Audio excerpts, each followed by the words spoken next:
ticket for 36 hours before my flight and like clear out my house and do an emergency move. But I'm here now. I'm quarantined at my parents' house and doing pretty well, all things considered. All good.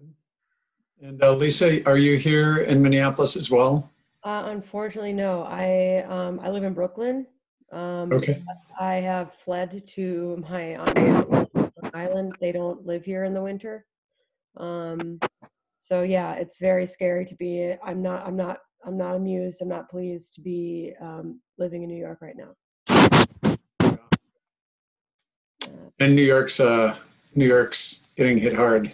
Yeah, it's quite scary to be in the actually seeing people and seeing what people are not doing, and then living in such close quarters. But I'm very grateful to have this access to this house. But yeah, I'm bitter right now. But and I shouldn't be, because I'm healthy and everything. Yeah.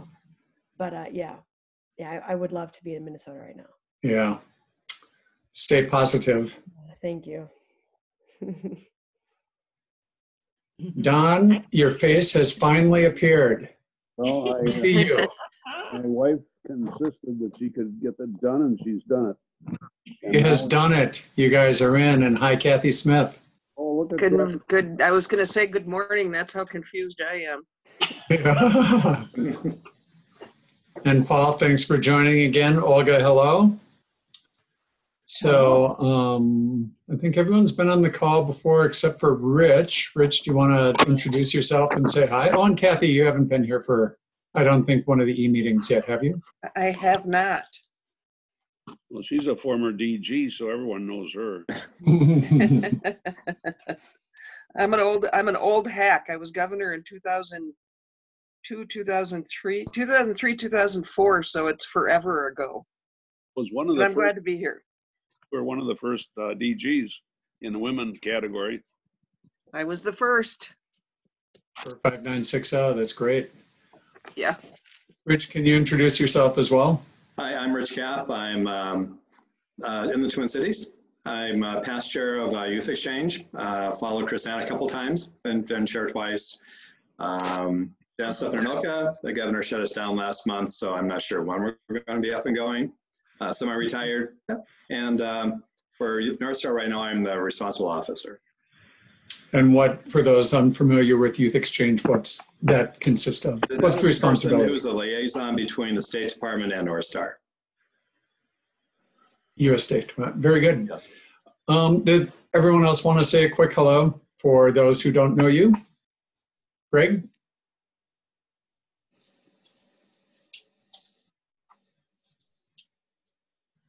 So I had done myself. I'm Greg White. I'm former Rotary coordinator for North Star, and I'm currently hunkering down at home. Thank you. I haven't been a Rotarian for probably 20 years, so it's nice to be back. Nice to have you back. Grace, would you like to say hello? Well, I'm about to talk about myself a lot, but yes, I'm Grace Petrie. I'm former Youth Exchange student, Global Grant Scholar, and Rotary member. Thank you. Chrysanne? Chrysanne Manoles, former chair of North Star, currently living in Denver. Thank you. Lisa Miller? Yes, hi, my name is Lisa Miller, and I was an outbound to Germany 2010 to 11, and I currently work and live in New York City. Thanks. DG Paul?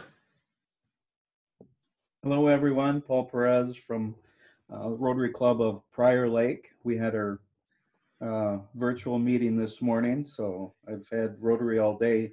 I'm the current district governor for District 5960, and just trying to hold things together, support clubs where I can, and be on meetings like this, and there's a lot of meetings like this.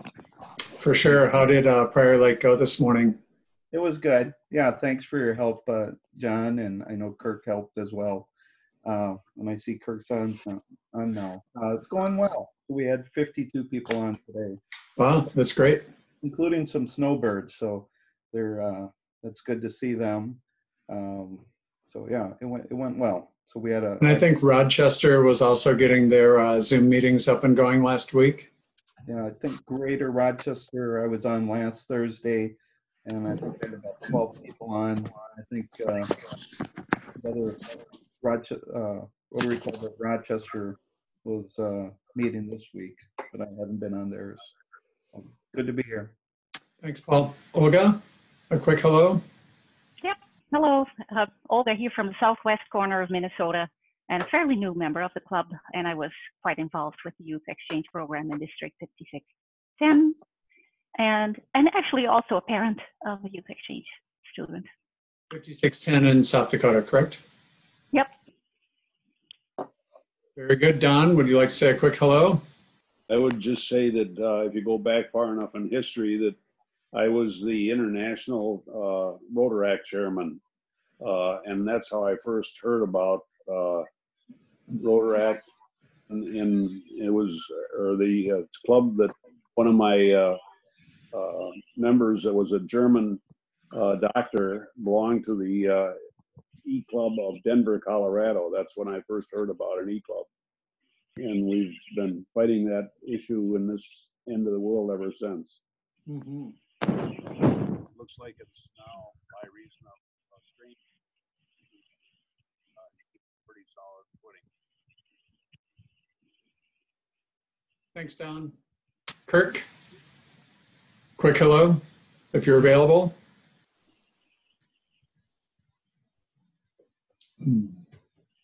Oh, he's on the phone trying to get off. He just chatted in. Very good.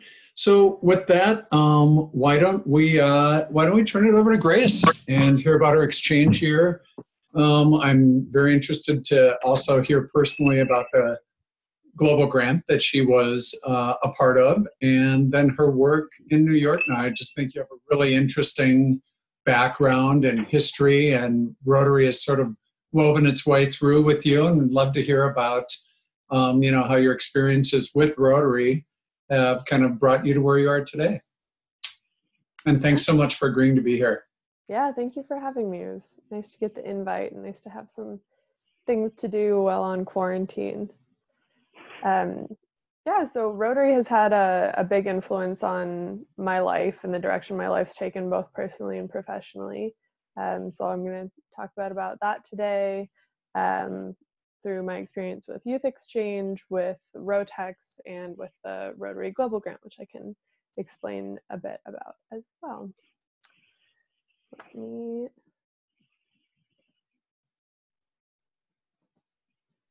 everyone see my screen?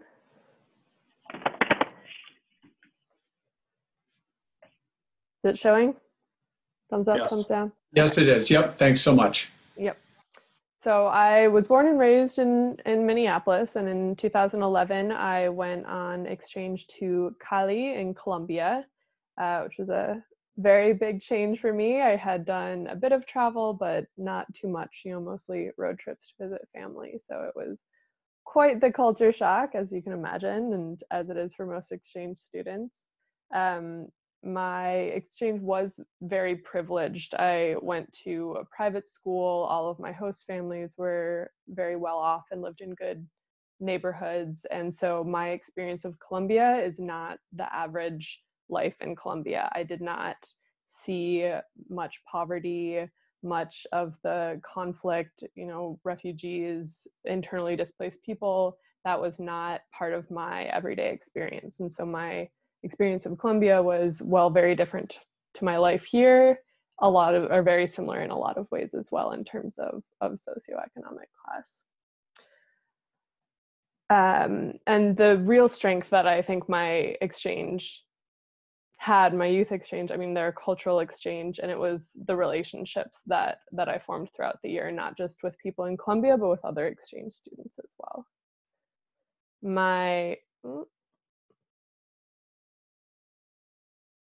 My district in Colombia was quite small. It was about 25 students, which meant by the end of the year, we were all quite close and knew each other very well. Most of the other students were from European countries, and I've spent a lot of the last 6 years in and out of Europe, so I've seen a lot of them again, which has been very fun.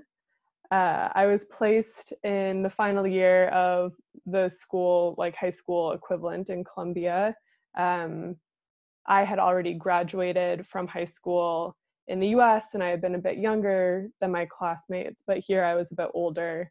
And because I had finished school already, there wasn't a ton for me to do there. I mean, math was nice because it's more or less the same in every language, but a lot of the literature classes were a bit deep end for me, even in language acquisition. So after a couple months of this, I actually ended up auditing some classes at the nearby university. One of my host mothers was a professor at the university, and I assistant taught the English classes in the grade school because my school was kindergarten through the end of high school. The Rotary clubs in Colombia were a bit different than in our district here. In Minnesota, I only attended a couple of Rotary events throughout the year. I went to my club once or twice and presented, but other than that, there wasn't much opportunity for involvement, even volunteering. I was able to volunteer with some other friends clubs, other exchange students in my city. My city had about 5 exchange students, and so I was able to get involved a bit through their clubs, but not through my own. But the youth exchange in my district, that chairman was, that whole, the youth exchange was very well organized, and they brought us on a couple of trips throughout the year. The first of which was to the Amazon rainforest, which was an incredible experience.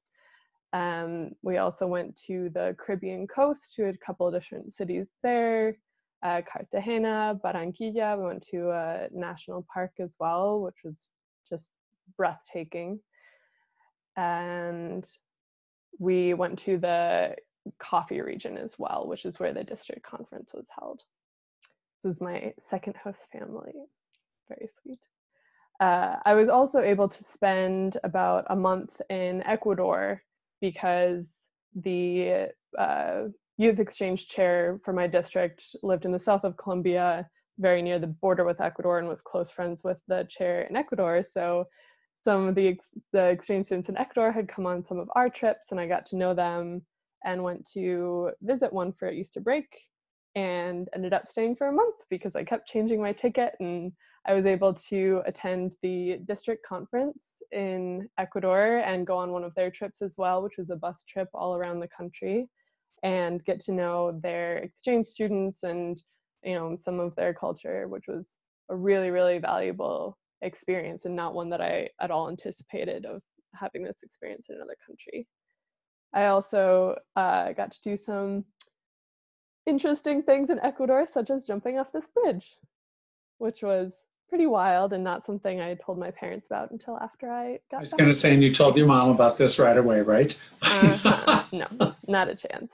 Yeah, it's you can see that there's not much infrastructure there in terms of bungee jumping safety, but I did it twice because it was so much fun. And I've met up with a lot of the people that I met through both in Colombia and in Ecuador since then. It's been very nice to see people. When I was living in Brooklyn, this woman in this striped shirt had an art exhibition. She's from Belgium and had an art exhibition in Brooklyn, so she came and stayed with me. And I've seen a lot of other people as well. And during college, Rotary influenced a lot of my life as well. I was very involved in Rotex. I went to McAllister College in St. Paul, so I stayed pretty local, and I was able to be very involved with the North Star Rotex. I served as the event coordinator for a year, and I was on the orientation planning committee as well. Academically, Rotary also influenced my life. I had started studying German when I was auditing the classes, motivated because a lot of my good friends, the other exchange students, were from German-speaking countries, and I would get very frustrated when they would chat with each other and I couldn't understand. And I continued that in college. I studied German and I studied linguistics. And I knew that the best way to learn a language was immersion. And so I took a semester off, and oh, this is one of the many events that we held for Rotex. Lisa, were you there? No, not in this picture. No, I don't think so. But I took a semester off from college, and I worked as an au pair in Germany prior to studying at the University of Vienna, which helped a lot. I knew that, immersion was the best for language acquisition, and having that experience of living in Germany really facilitated the next couple months that I spent studying in German. After college, I applied for a Rotary Global Grant to study international development at King's College London. I can talk a bit about the Global Grant because it seems like it's not a very well known part. The Global Grants can sponsor or can fund a lot of different things for development projects, and also scholarships, which is what I did, obviously. And they are to fund higher degrees or advanced degrees in one of Rotary's 6 areas of focus for students studying outside of their home country. So the 6 areas of water and sanitation, maternal and child health, education, literacy, peace and conflict resolution, disease prevention, and economic development, which is the one that I fell under as my master's was in international development, emerging economies and international development. Because London and the UK have so many great universities, the Global Grant Scholar organization for Rotary is really, really well done in Rotary of Great Britain and Ireland. So they held like orientation networking weekend at the beginning of the school year in September. So there are, to my knowledge, at least 3 former Rotary Youth Exchange students in this photo, including myself, and 2 of my current colleagues, which is pretty fun.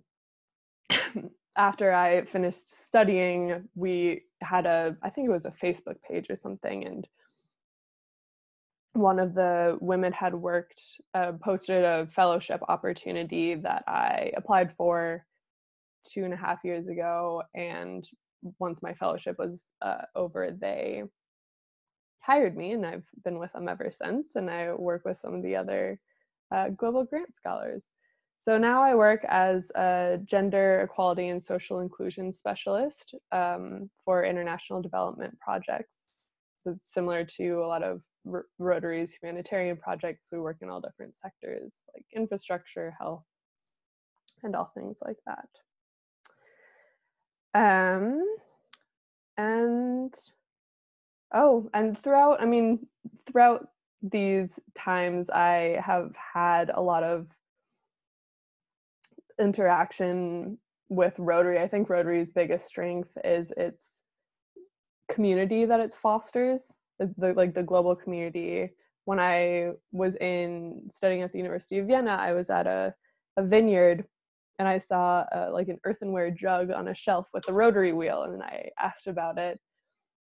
And the winemaker had been a Rotarian, and their son happened to live in Vienna, and so started taking me to Rotaract meetings in Vienna. And I ran into someone that I had known in Colombia who had been an exchange student in Colombia.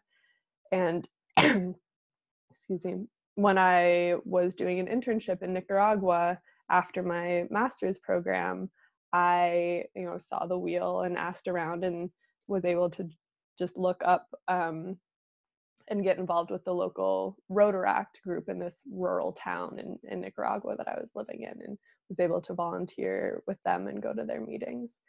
And it's been a really amazing tool and network of just wherever I am in the world. I know that it's a resource that I can tap into, and it makes the world feel a lot smaller.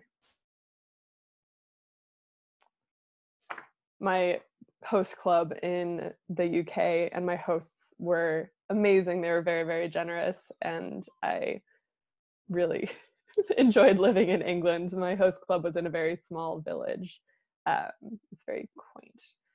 And I got to spend a fair amount of time there when I was studying in London, which was nice to get a break from the hustle and bustle of London. Grace, are you super, super tall, or are the doors a little short? Both. Mostly short doors because it's a village. Really, really interesting, and thank you for presenting today.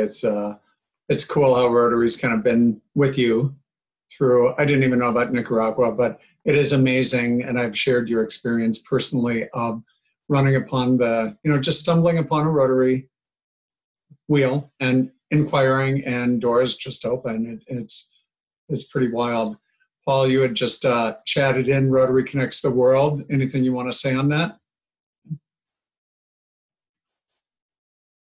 Well, it's just like Grace says, you just go and people through Rotary, and you see them different times. I've been to 4 Rotary International conventions, and this past one in Hamburg, it was just so different. It wasn't as much about the breakouts and everything. It was really just connecting with my classmates who I've been going through training with to that point, and just other connections. The members from Israel that came over on a group cultural exchange, connecting with them there. It was just unbelievable how Rotary works. Thank you. Questions for Grace? Well, let's see. Don, I think I had muted you on my end, so I'm going to. There we go. I can hear you very well, and I'm looking at the 4 people that have the privilege of being on your screen at the same time.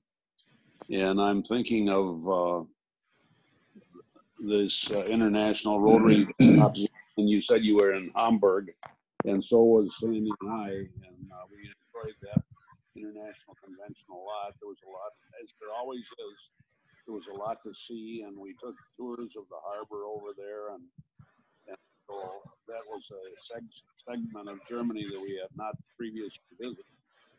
And hey, Don, could you please hold your iPad up just a little bit? I think the microphone might be sitting on your shirt. Okay, is that any better? Yeah, much better. Thank you. Okay, yeah, we went to, as I say, we went to Hamburg, and unfortunately, well, we've been to Hawaii several times. We won't be able to get there for the International Rotary Convention here. I guess that in reality, has that been canceled? The Rotary International Convention in Hawaii? I believe it has been, yep. Kathy Smith's shaking her head. Yep. Well, A real shame. We had a good friend many years ago that was always involved in selecting international Rotary sites, and they didn't think they could ever host one in Hawaii.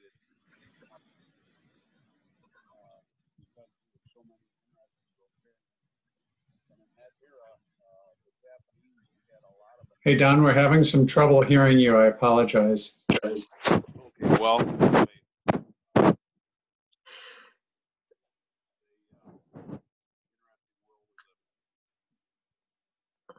Don, I think you're covering your microphone. The little pinhole on your iPad is probably. I don't know where the darn microphone is on this. I'm not an iPad person, so I cannot help you. If there's any people in the room. So while he finds his microphone, maybe I could ask a question. Sure. Just wondering where in Nicaragua you were working. I just got back. We were in Nicaragua. We're doing our district's Rotary business in and around the Messiah area. While this whole thing was unfolding here, we were out in some pretty remote communities, and even there, the discussion was already around the virus. But just wondering where you were working and living in Nicaragua. I was in Somoto, which is northwest-ish. Okay. And just living there? You doing some work? I was working as a business development consultant for an apiary cooperative, which is Oh, boy. very interesting. I got to put on the suit and go out and the bees. But I mostly did, marketing strategy and branding and things. Okay. And how long was your internship? That was 3 months. 3 months. Okay. Sorry, Kathy, go ahead. Yeah, so we just were there for a week, visiting the community we've been working with, which we've been doing some community development with them.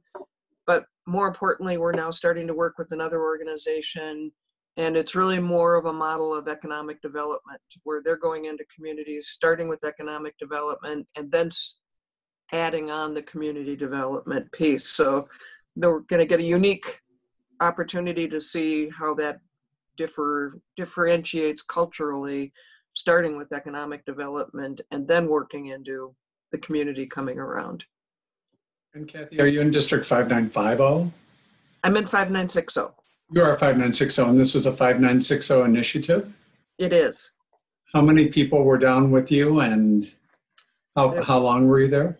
We were there for a week on this trip. It was just a few of us from the steering committee, so 2 other people. But in this next year, what we hope to do is really enhance and hopefully start bringing down cultural delegations again, alongside maybe doing 2 steering committee visits and then bringing cultural delegations down to focus on specific areas. So the last cultural delegation that I brought down there, we focused on medicine. So we had a nurse, 2 nurses, a nurse, a former nurse, and a young man who was a doctor in training, and went to visit facilities and their medical schools and university, etc. So, more news to come about cultural delegations to Nicaragua. Probably have to get through this pandemic first. Yeah, for sure. And then get that started up again, and an opportunity for people to visit a developing country without having to figure it out all on their own. Kathy, thank you. Kathy, to follow up on that, do you have to be a Rotarian to go on these trips? Nope. No, the last trip we took was actually, the medical one was actually also, we had a focus of intergenerational. So I brought my niece who had just graduated as a nurse. The other one was not a Rotarian, and there was a friendly Rotarian who brought her grandson who was not a Rotarian. So purposely trying to expose people to Rotary on these trips. And I knew the answer, but I just wanted you to share that. Thank you. Yeah, well, if your trip next year moves forward, please let us know, and we'll help promote it throughout 5960, but wherever the reach is with this club by then, for sure. Okay, sounds good. Grace, I had a question for you about the global grant, and if you could just kind of run through some of the, I'm unfamiliar with who can apply. Is there an age limit? What the application process was like for you? Did you need a sponsor club? How does it in that respect compare to Youth Exchange? You need a sponsor club. You apply you need to find a sponsor club first. You can't be a Rotarian, and you can't have immediate family members that are Rotarians either. Then you start with a sponsor club. My sponsor club ended up being the same sponsor club as my Youth Exchange, which is very sweet to have that continuing relationship with them. That was. And which club was that? Bloomington Noon. Bloomington, okay. Mm-hmm. So you first apply at the district level, and each district has a different timeline and a slightly different application process. Our district, and I don't remember which district that is. I can never remember if it's 50 or 60. But ours was September of the previous year. So, and then the Rotary International deadline is in June or July, whenever the year ends or begins. So the application for our district is due in September, and then you work with the people in your district if they select you, and together you submit the application to Rotary International. The reason that our district was in September is because I applied for that before I applied for the schools. So I knew whether I was approved at the district level. My partner also just completed a global grant scholarship studying human rights law, and he applied through a district in Wisconsin, and that was due in March or April, I believe, because he had to have the school already applied to the school before. I see. So that differs quite a bit from district to district, but then it's just at the international level. The funding comes, I think it's half from the district and half from Rotary International. And so the host club doesn't need to bear any of the cost, which not everyone is aware of. My partner, in applying for talking to his home Rotary Club, they weren't aware of the global grant process at all much, and that was a deterrent for them until they learned more about it. Yeah, Paul, I think Kathy is not there, but do you know, is global grant limited to one student per year per district? Chrysanne or Rich or others, do you know that? Or Grace, do you know that? What's the limit, or is it just? It depends on the funding that the district is. At the district, okay. Yeah, at the district level. Yeah, do we know if limit, but yeah, I think usually the funding is significant. So if we do it, it's usually just one global scholar. Got it. Okay. Very good. Thank you. Other questions for Grace?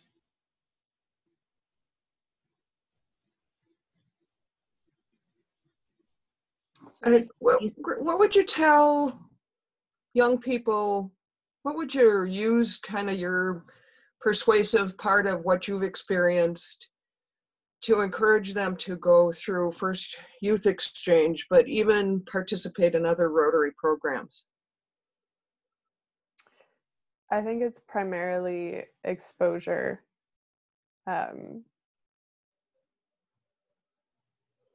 I've been thinking a lot about this. My younger brother he's 4 years younger than me, so it's been interesting to see him going through a lot of the painful development and growing pains of youth, and you just need to get as much exposure as you can, because one of the most important things, I think, is learning what you don't know, or learning the limitations of your experience in life.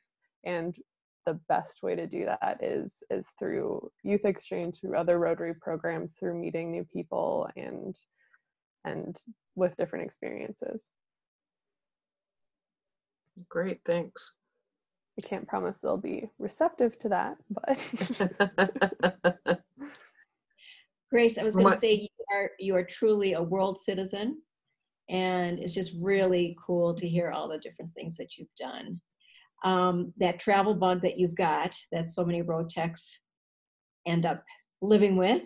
Do you see yourself living around the world? Do you ever want to be in one place for a while? What are your thoughts? It's hard to know.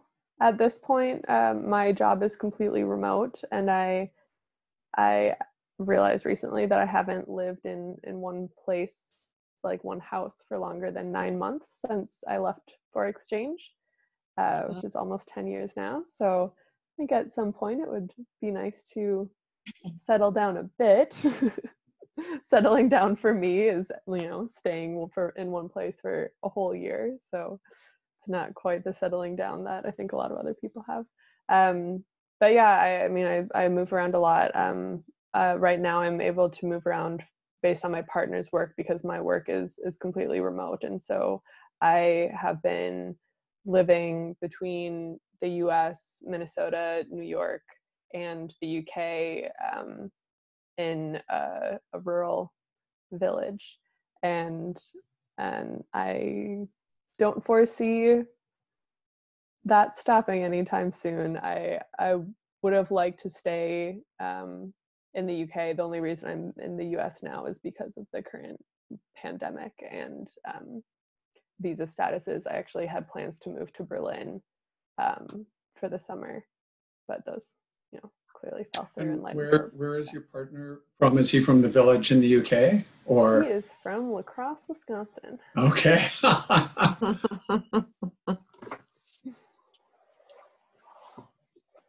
Very cool.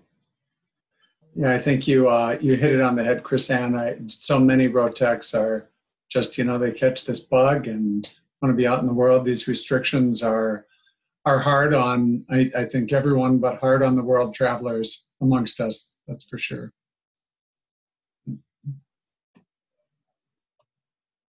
Any other questions or comments? Lisa, anything? I have a question for Grace. Sure. And when you started your presentation and you talked about your year in Colombia, it really reminded me of my daughter's experience in La Paz in Bolivia. And she looked up, and her family looked up to Colombia as a more developed country. But she had the same thing. She did this as a gap year and then transitioned to a university halfway too. So very similar to you, but a few years later. So I was wondering if you could touch a little bit on your choice of doing this as a gap year, basically, or wasn't it a gap year? And so your timing, and then secondly, you explained that it was such a difference from your life in Minnesota. I would love to hear some examples of what was really different. Sure. Well, first I can talk about what was so different. A lot of it was that it was so warm. It was warm all year round. My school didn't have windows. One of my host family's houses didn't, not that they didn't have, there just wasn't glass in the windows. Everything was open to the outdoors, and that was very unfathomable to me coming from Minnesota. The relationship between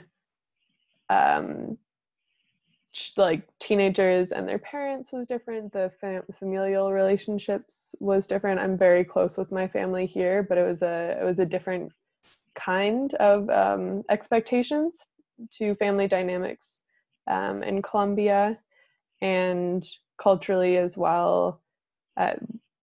In my school, these kids had grown up going to school together, which I know some people have here, but I hadn't had that, and so it was interesting to see, this was going to be the rest of their lives, was like the people in this room that they knew so well and would continue to spend all of their time with. What was the first part of your question? You had your exchange year after you finished high school? Yes. I was very shy growing up and a bit young. I had skipped a grade in elementary school, and I had never considered going on exchange during high school, not because I didn't want to miss out on high school, but just because I was so afraid and nervous and never thought that I would be capable of doing something.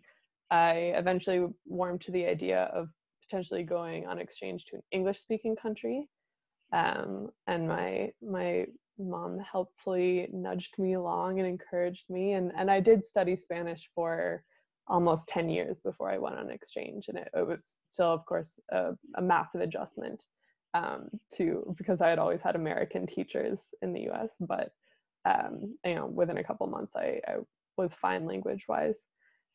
But in terms of like age and gap year, it's a lot harder these days because a lot of the ages are being pushed, like the age limits for countries for inbounds are being pushed.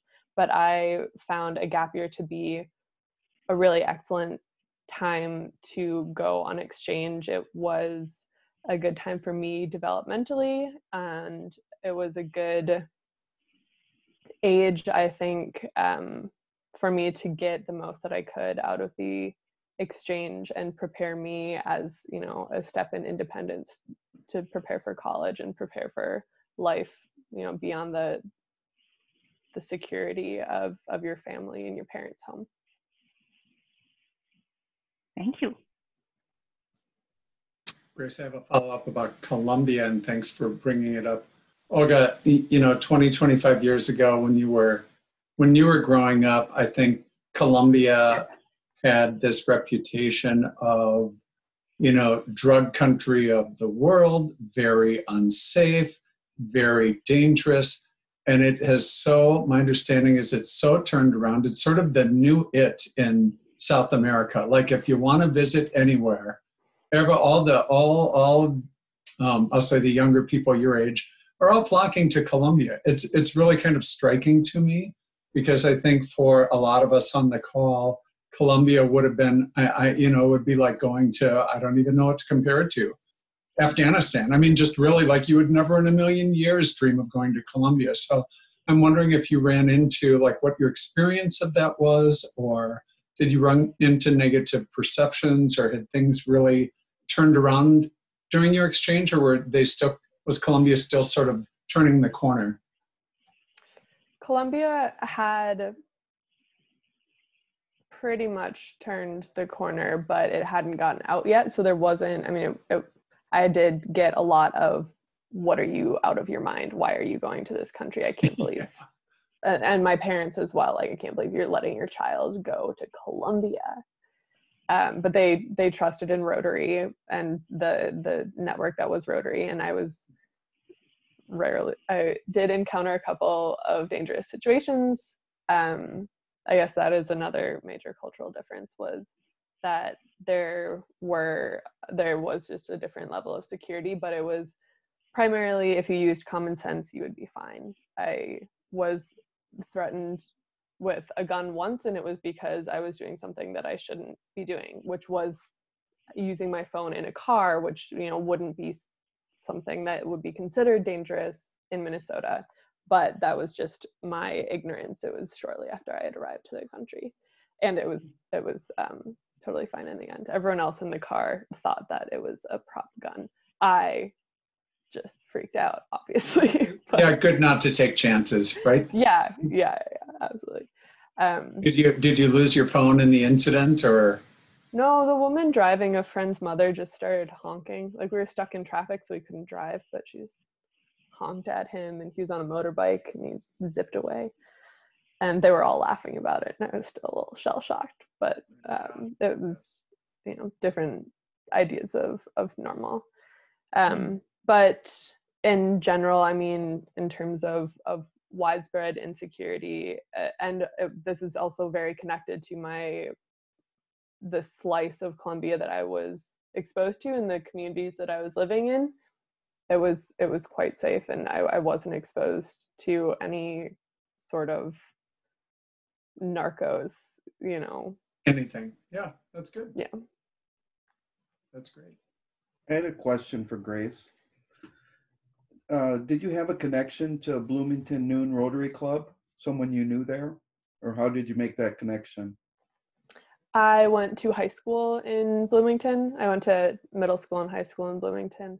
And a friend of mine had hosted an exchange student while I was in high school, who was hosted by Bloomington Noon. So that was kind of how I got to know about Rotary. And so when I was making contacts and asking about it, I asked my friend who's an exchange student, who referred me to his counselor or whoever was in charge in his club. Marcia, I think. Marcia Jardin. I don't know if she's still around. I haven't seen her in a while. Marcy Jardine, for Yeah. sure. She's still there. Nice. Yeah. She and I were in the same city in Brazil 5 years apart. So I know her very well. Yeah. And I saw her 2 weeks ago. Nice. Good to hear. I have a question for Grace. You said you used to be shy.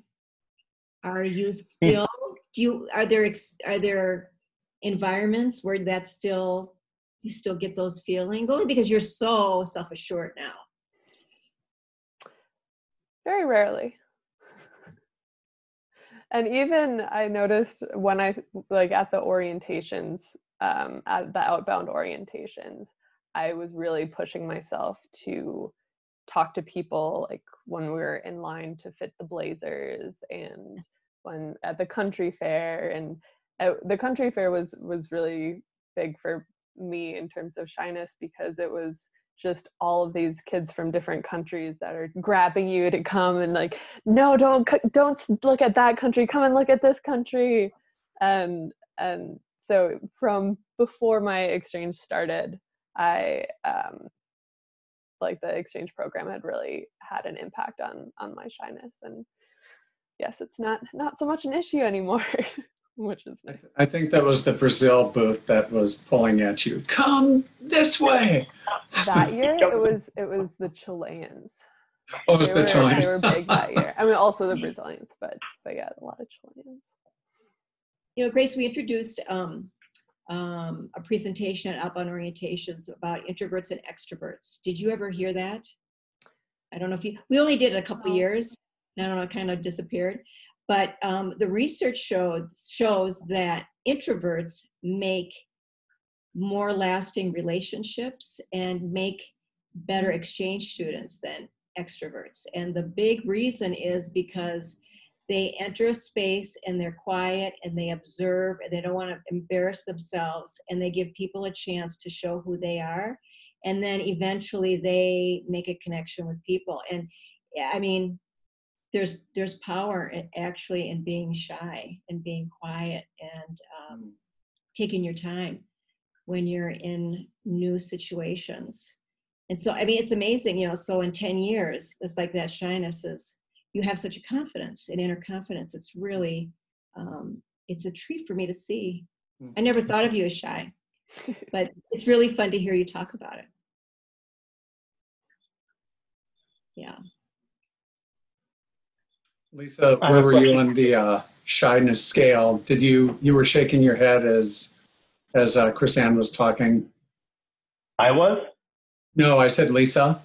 You were yeah, I think you seem to be agreeing with, you know, this whole concept that. Yeah, well, and because I have been at the orientations these past couple of years, and I think that's a really important piece now, the extrovert introvert conversation. But while Chrysanne was saying that, I was just going back in time to this tiny village that I went to school in, and how I had a very tough time with, nobody cared about there being an American girl at school. And I was just trying to think, because I would consider myself more on the extrovert side. Like, did I like shoot myself in the foot? But no, I mean, I was very quiet, and I tried to really, I mean, do what Chrysanne said. Yeah, so it's interesting to think about. I'm sorry, what country did you go on exchange in again?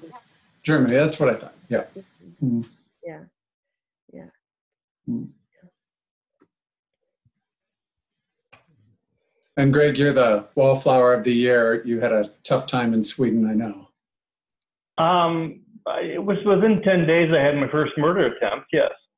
So I think that's called a tough year. There's this whole thing called Vietnam going on. So the Swedes are on one side and the Americans are on the other. So it was a little tough thing. I have a question for Grace, if I may. How's your brother? He is doing well. He was studying, so my younger brother is in college now. He was an exchange student in Slovakia a couple of years ago. So he, I think, is familiar with many of you. And he studied abroad in Russia last semester, and he was in France this semester, and had to decide whether to stay or go. And, you know, eventually it became less of a decision and more just a matter of time. So, but he's been very disappointed, but dealing with it as best he can and continuing some of his coursework on Zoom. He had a Zoom happy hour with some of his study abroad buddies the other night, which is very nice. Good, good. Give him my regards. Will do. Paul, I'm following your lead from a meeting 2 weeks ago, and sorry to say, this coffee cup from Norway is not coffee. Just saying. It's a virtual happy hour for myself. Yeah. Oh, and Greg. Yeah. Sorry, no judgments here. Very nice. I'm gonna have to go for a refill soon. So That's it. Well, very Dad, good. I gotta go cook Sorry, that. that's herbal tea. Well, hey, any other questions? Thanks really so much, Grace, for being here this week. It's just nice to reconnect and learn about your kind of long history with Rotary and see your face again. And yeah, it's been a real treat. Thank you. Thanks for having You me. can, if everyone can unmute themselves and give a nice round of applause for Grace.